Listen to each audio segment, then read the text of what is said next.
Bom, pessoal, agora vamos falar um pouquinho sobre um exemplo, tá, de método. Então, nós vimos anteriormente as etapas ali para estarmos implantando um método dentro de um processo, né? Como eu falei, o método, ele pode ser um novo método, né? Então, eu estou lá tentando começar a produzir um novo produto, começar a fornecer um outro serviço e eu vou estabelecer um método para a realização desse novo produto ou serviço. Por outro lado, eu também posso tentar melhorar algum tipo de processo que eu já tenho utilizando um outro método, tá? E esse é o exemplo que eu trouxe aqui para a gente avaliar hoje, tá? Eu trouxe um método de controle de qualidade para a gente ver, tá? Um método para melhoria de processos. Então, se dentro da minha empresa eu tenho problemas, né, com determinados produtos, com determinados processos, então eu quero tentar melhorar isso, eu posso estar aplicando algumas ferramentas, tá? Essa ferramenta que eu trouxe para a gente hoje é o 5S, tá?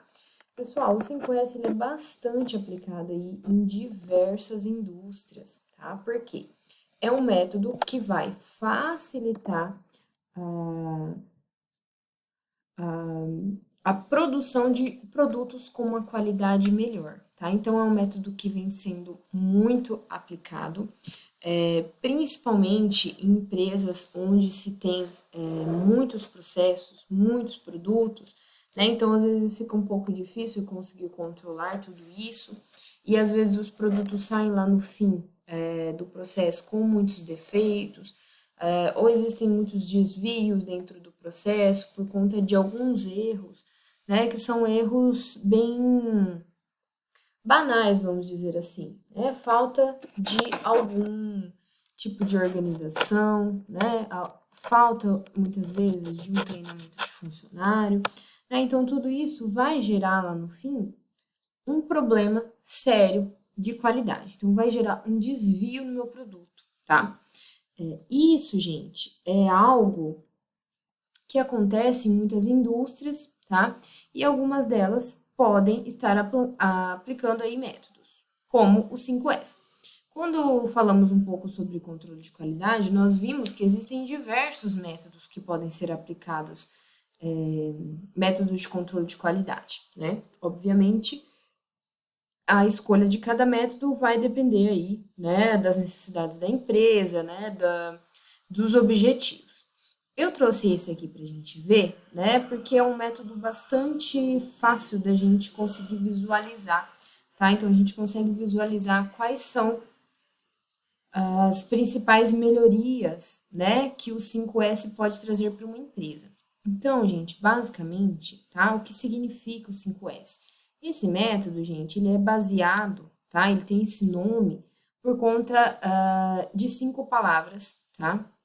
Em japonês que começam com a letra S, tá? Então, a partir dessas 5 palavras, que são, né, 5 sensos, que surgiu esse programa.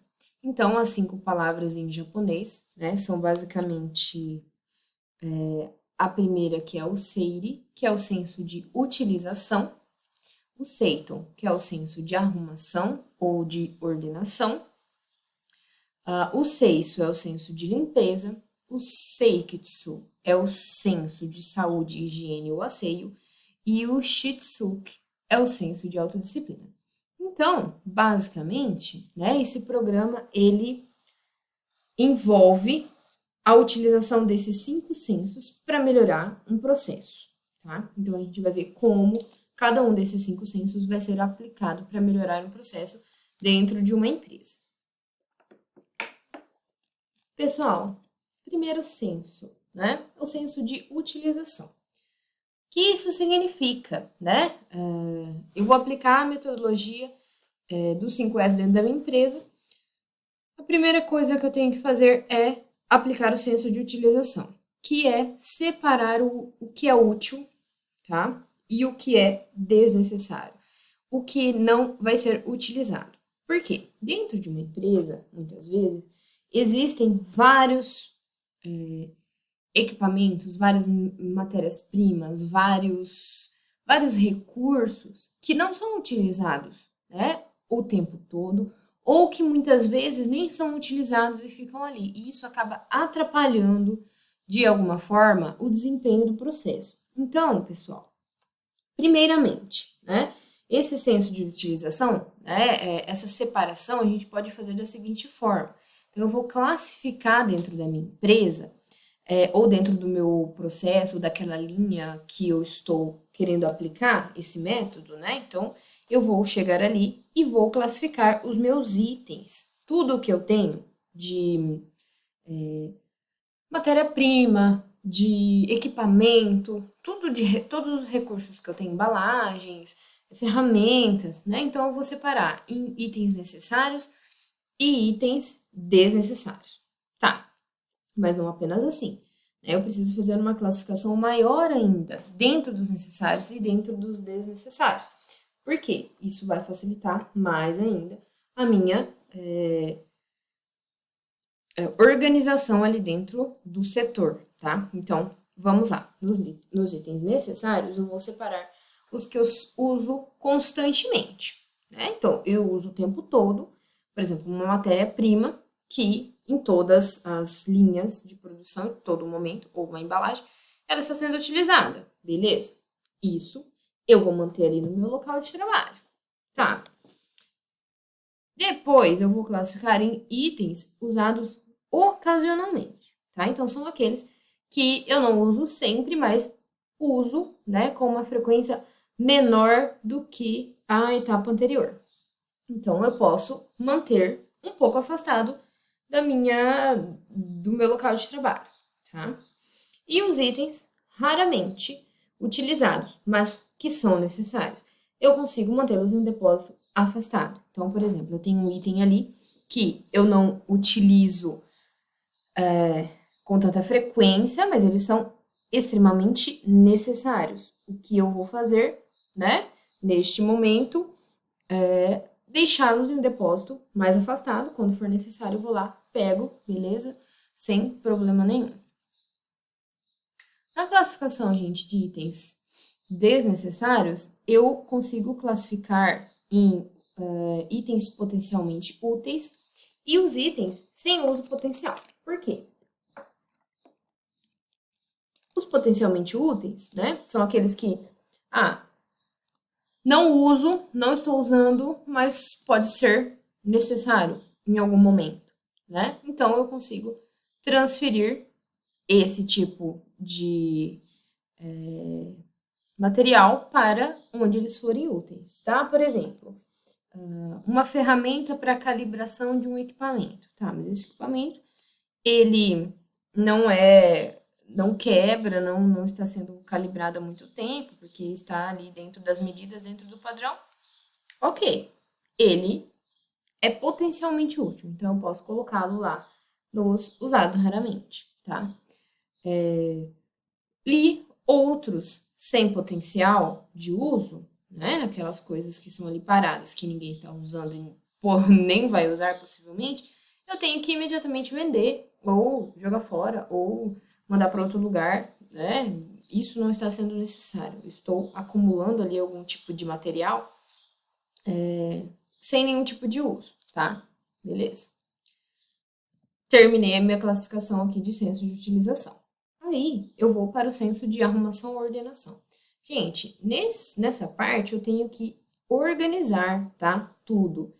Identificar, organizar de forma fácil, tá? Então, por exemplo, eu fiz essa classificação lá nos meus depósitos, tá? No meu almoxarifado. E aí, agora, eu preciso organizá-los de uma forma que a pessoa que vai chegar lá para pegar determinado produto, ela consiga encontrar facilmente, não tenha problema, né? Eu preciso de algo organizado, tá? Então, eu consigo separar os itens com a frequência de uso, né? Então, já tinha separado aqui. Aqui eu vou organizá-los lá em prateleiras. Então, né, eu posso colocar uma prateleira dos itens mais utilizados, né? Diariamente, semanalmente, mensalmente. E aí, identificar adequadamente esses itens. Em cada um deles, né, gente, eu consigo facilitar a vida da pessoa que está, né, procurando e que vai entrar para pegar esse material, e essa pessoa consegue rapidamente identificar isso, né? Não vai perder tempo procurando, não vai perder tempo ali para encontrar o produto. Então, rapidamente ela consegue pegar esse material e levar lá para a linha de produção, por exemplo. Então, né, exemplo ali, eu poderia utilizar 3 formas, né, para identificação desses itens da forma mais adequada possível, né, que seria, então, padronizar uma nomenclatura. Então, algumas empresas optam pela utilização de siglas, de numerações, né, então posso organizar ali por números, por letras ou por siglas do produto, né? Ou então outros tipos de nomenclaturas que a empresa escolha, né? Isso vai aí, né, do ponto de vista escolha de cada um, né? Após a padronização da nomenclatura, eu vou utilizar rótulos, etiquetas e cartazes que vão facilitar, né, a vida aí de quem está ali naquele momento, de quem precisa pegar aquele determinado material. Então, a pessoa vai lá, conhece já a nomenclatura do material que necessita, facilmente, por meio desses rótulos, né, etiquetas, a pessoa consegue observar o que ela tem que pegar naquele momento, né, e consegue levar lá para a linha de produção. E outra forma, né, é adotar a comunicação visual fácil e rápida. Então, também não adianta utilizar etiquetas super pequenas com letras minúsculas que a pessoa não consegue identificar rapidamente. Então, seria importante aqui colocar produtos similares em prateleiras perto uma da outra, né, com uma identificação bem grande visual, separar por cores, separar por seções, né? Cada empresa aí adota o melhor método, né, o método que achar mais pertinente. E, né, por fim, guardar adequadamente cada um desses itens, né, e definir lugares específicos para esses itens, né, itens diferentes, e adotar o sistema PEPS de saída de material, né? O que seria isso? O material, o primeiro que entra é o primeiro que sai, para que dentro ali do almoxarifado não se acumule, né, produtos muito antigos, muito velhos, tá? A próxima etapa, gente, seria o senso de limpeza. Tá? Então, eu já tenho tudo organizado, classificado, eu preciso manter os ambientes limpos, tá, gente? Eliminando todas as causas de sujeiras e ensinando os funcionários a não sujar. Isso vai facilitar bastante a visualização de materiais, vai facilitar a convivência dentro da empresa, isso é ótimo, tá? Então, é fundamental realizar a identificação da fonte de sujeira, quais são as respectivas causas e evitar que essa sujeira se acumule, que ocorra, né? Então, sempre aí tentando, de alguma forma, conscientizar os funcionários, né? Então, eu consigo lá definir um responsável por área, né? E um horário para a realização da limpeza, eu preciso educar os meus funcionários a não sujar, treinar os operadores, né, para que conheçam todos os equipamentos que eles utilizem, né, e o que pode gerar de sujeira, o que não pode, e sempre criar listas de verificação, né, que vão ser importantes ali para a limpeza, né, então, quais são os pontos que eu tenho que ter atenção especial? Né? Quais são os pontos que eu tenho mais sujeira? Quais são os setores ali que eu tenho que tomar mais cuidado? Eu preciso, né, em alguns tipos de indústria, gente, é necessário que se haja um cuidado essencial com a limpeza. Né? Indústrias de alimentos, indústrias do ramo farmacêutico, hospitalar, necessitam de alimentos, de produtos, né, de materiais inócuos, né, que não apresentam nenhum risco à saúde. Então, esse senso aqui é extremamente importante, né, nesse tipo de processo.